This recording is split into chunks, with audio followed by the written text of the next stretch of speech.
Now we generate a K emulator. This function requires network connection. Now we choose the file that we just backed up, this one.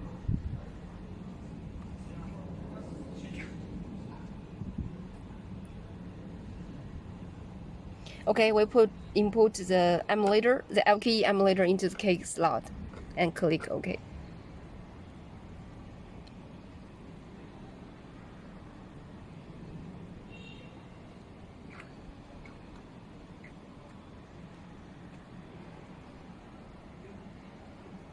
Okay, emergency key generated successfully.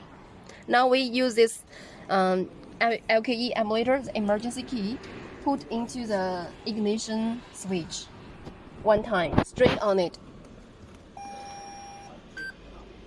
Again. Okay.